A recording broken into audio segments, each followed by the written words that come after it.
The group stage has come to an end at the World Cup in Qatar, and what an end it was. Jim Brennan, James Sharman, Faizal Khamisa here with you. Let's fill you in on what exactly went down and how things played themselves out. Let's start in Group G, where Brazil fell to Cameroon 1-0, but still see themselves finish atop the group on 6 points. Switzerland on 6 as well, thanks to a 3-2 win over Serbia. Goal difference, the only thing preventing them from being in first place. In Group H, man, what an end it was. Portugal on top, yes, but Qatar Republic, a stoppage time winner to leapfrog Uruguay in the standings and on difference, and they are through. Uruguay did beat Ghana 2-0. They needed one more goal to advance. And so Brazil will play Qatar Republic in the knockout round.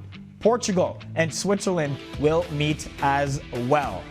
Man, oh man, oh man, what drama we had over the last few days, and really to end every group in this tournament. James, is this the most dramatic you could remember in some time in terms of World Cup group play? It might be, yeah. I mean, not one team went 3-0, right? Not one team. We thought Brazil would do it. They lost today. We thought Portugal could do it. They lost. France lost.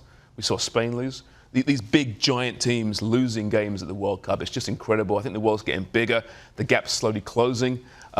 It's just been sensational. The last 3 days, Jimmy, I mean, the theatre in the last moments of all these games when teams' World Cup's destiny are just like hanging by a thread. Yeah. It's been just some of the best sport you could possibly watch. No, I absolutely agree with you. And I think when you look at this World Cup, and every single match, it seems like the last 10 minutes, all of a sudden the tempo's lifted and nobody knows what's going to happen. But there's been so many surprises, and it truly has been probably the best knockout stages that we've ever seen in World Cup football. All right, and it leads to what could be a very fun elimination bracket as well. One game and that's it. So what stands out for you, Jimmy, in terms of this knockout? Game that I'm looking forward to, I think, is going to be the States and Holland.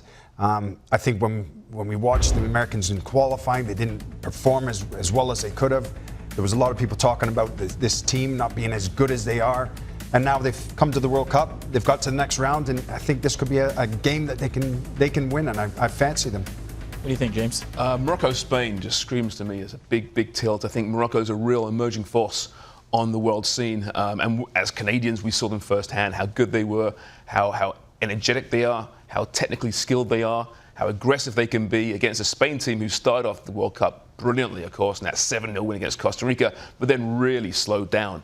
A team with some question marks. So we could see another stunner there. And in this Morocco team, they could go deep in this tournament. Yeah, and that's another fairy tale story, isn't it? Absolutely. I mean, who would have thought that Morocco was going to win a group with Belgium and Croatia in it? Not me, that's for sure. No. I'll show you my bracket. It's been destroyed. Yeah, that's why we didn't ask him for any kind of predictions here. Knockout stage gets started Saturday. It should be great.